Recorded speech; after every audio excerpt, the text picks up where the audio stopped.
Capítulo 531. Ele tem algumas coisas para perguntar à capitã? Danites franziu a testa enquanto observava German Sparrow sair da sala, sem saber qual era seu verdadeiro motivo. O que esse sujeito realmente quer? Dinheiro, riquezas?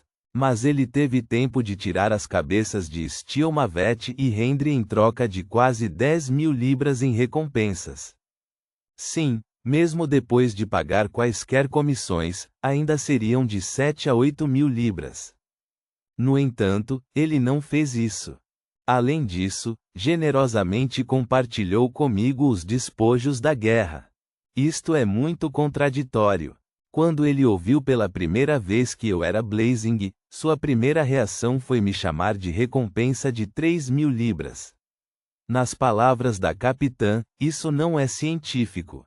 Por que ele desistiria deliberadamente da recompensa?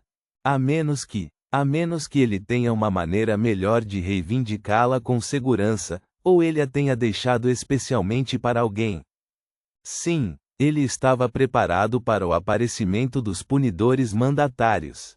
E ele tem suas próprias conexões e canais de informação. Assim tudo pode ser explicado.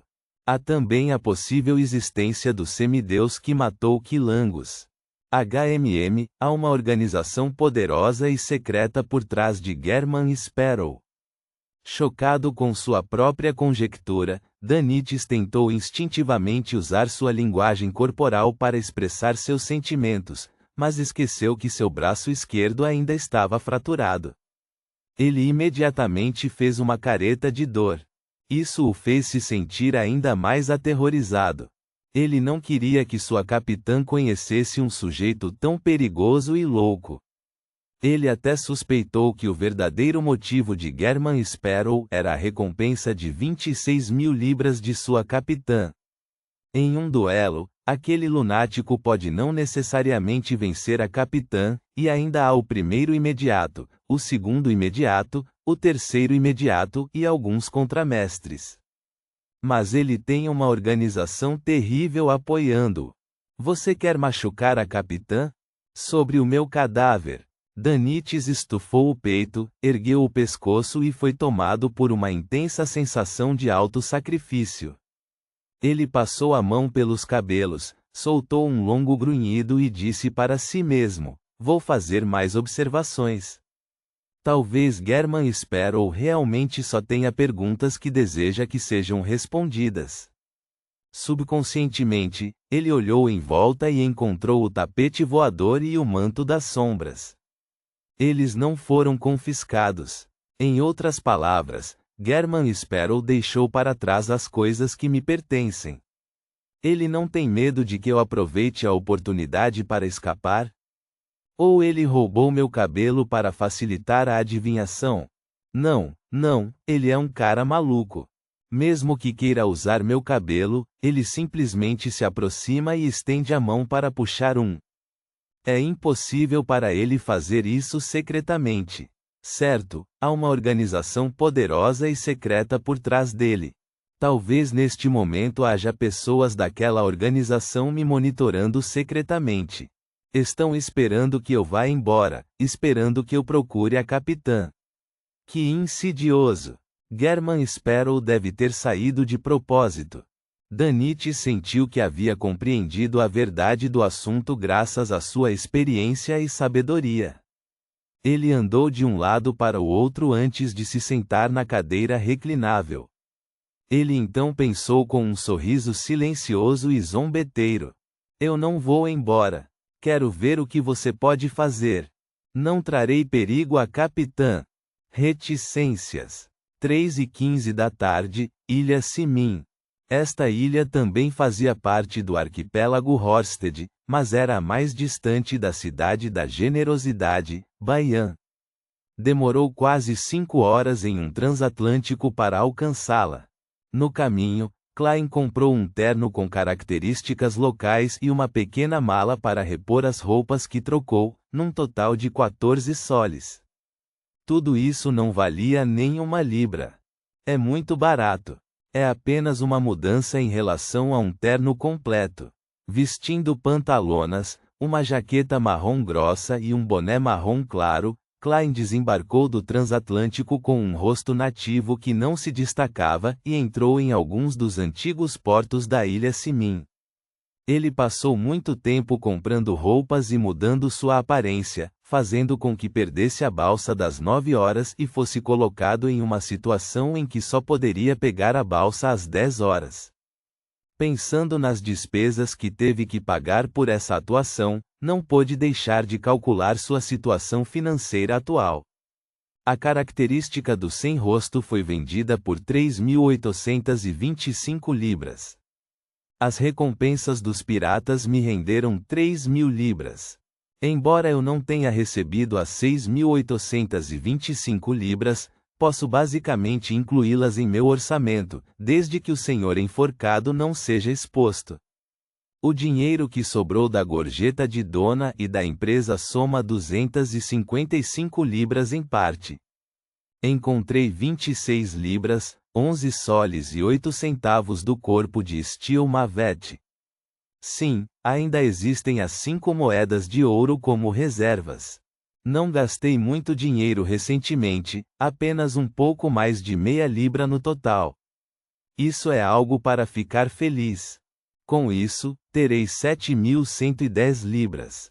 Além disso, ainda tenho a característica Beyonder do pesadelo e a bexiga do Murloc.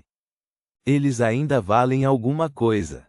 Pensando bem, ganhei uma recompensa de 3.000 libras com uma característica do Beyonder zumbi.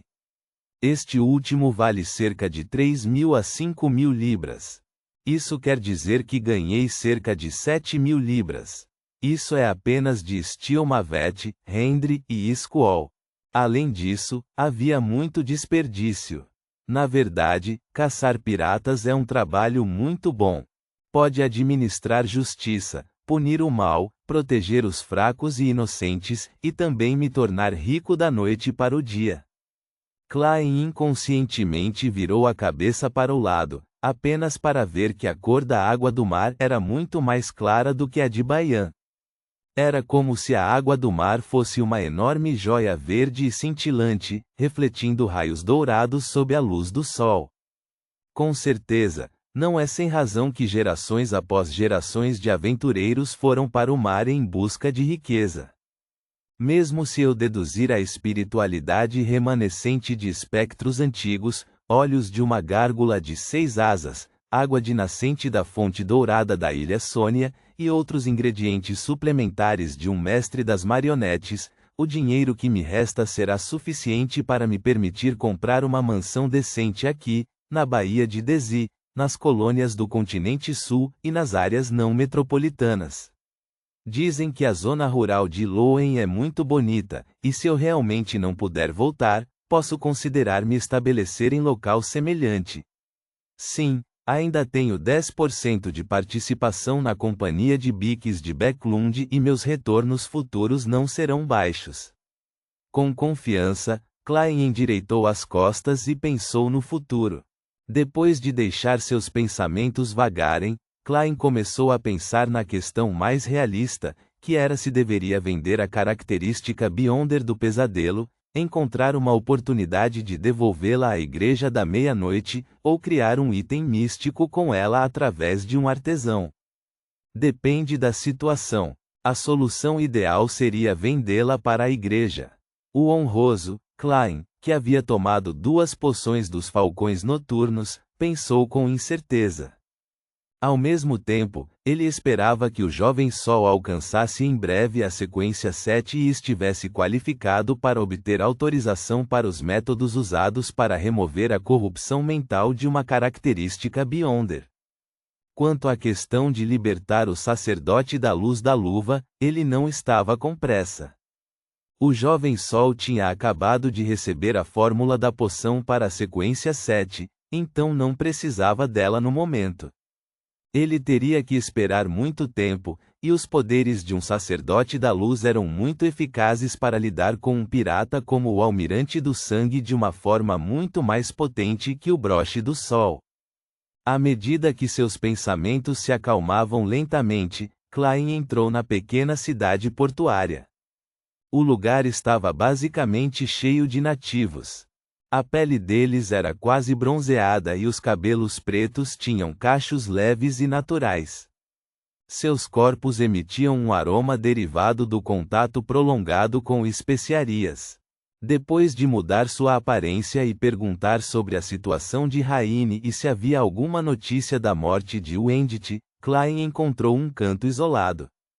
Modificou o rosto com a mão, transformando-o em Wendy, alto e magro, com traços faciais bastante distintos. Ele carregou sua mala e circulou pela cidade até a fronteira. Foi então que conheceu a vinícola administrada pela família de Raine. A garota de cabelos louros não poderia mais ser chamada de jovem.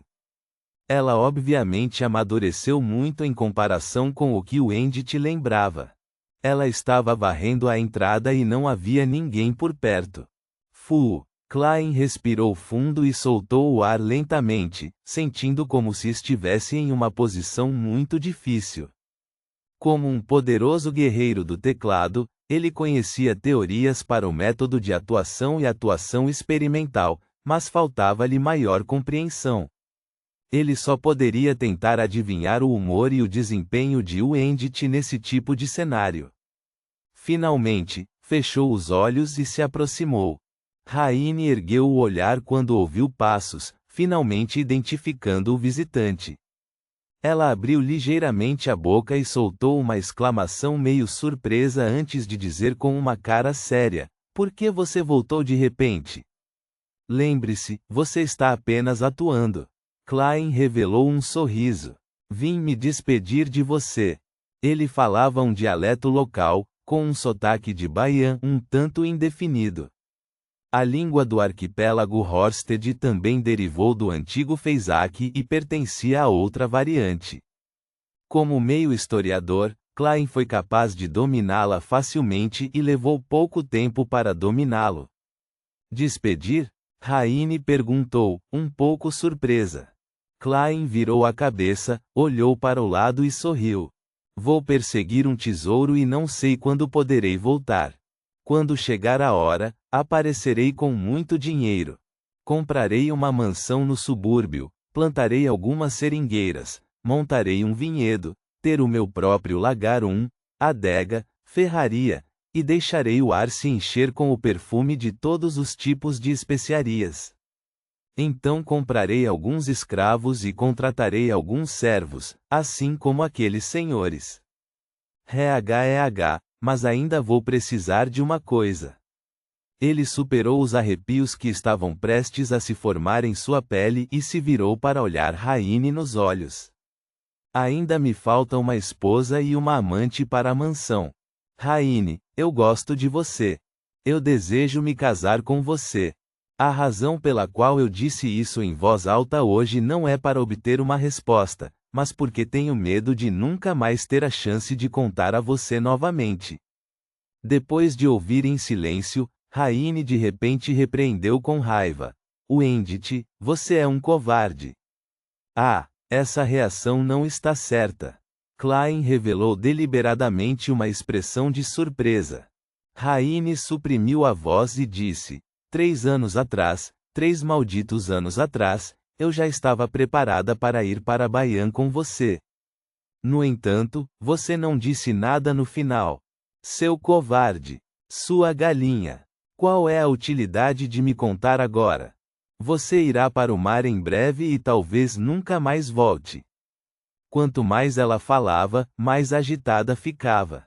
Você disse isso em voz alta e está feliz. Você não se arrepende, mas e eu? Terei que pensar constantemente em você voltando e vivendo com dor. Seu bastardo egoísta. Ela acenou com a vassoura na mão e balançou-a na direção de Wendy. Klein sabia que o verdadeiro Wendy teria jogado a vassoura, abraçado a garota e dito a ela que não iria para o mar novamente, mas não poderia fazer o mesmo. Ele teve que fingir que foi afugentado pateticamente, correndo até um beco próximo. Lá, ele bateu a cabeça contra a parede enquanto se amaldiçoava silenciosamente. Foi muito estranho. Isso é muito estranho. Raine voltou para a porta, pegou uma vassoura e se agachou. Seu rosto estava pálido, não se sabia o que ela estava pensando. Vagamente, ouviu um som e adormeceu. Depois de usar o feitiço, Klein se virou e cutucou Raine, que estava sentada no chão encostada na parede, depois saiu rapidamente da área, escondendo-se ao longe para espiar os resultados. Raine acordou rapidamente e percebeu que havia adormecido sem saber. Tudo o que aconteceu agora parecia um sonho. Ela permaneceu sentada ali, imóvel por um bom tempo. De repente, ela abaixou a cabeça e soltou um palavrão que parecia vir do fundo de sua garganta. Wendy, seu bastardo egoísta. Fu. Klein, que sentiu uma pequena sensação de digerir sua poção, suspirou, mudou de aparência e saiu do local. Ele teria que passar a noite na ilha de Simin, já que não havia transatlânticos com destino a Baian até de manhã. Nota: 1. Lugar para pisar frutos. Ponto.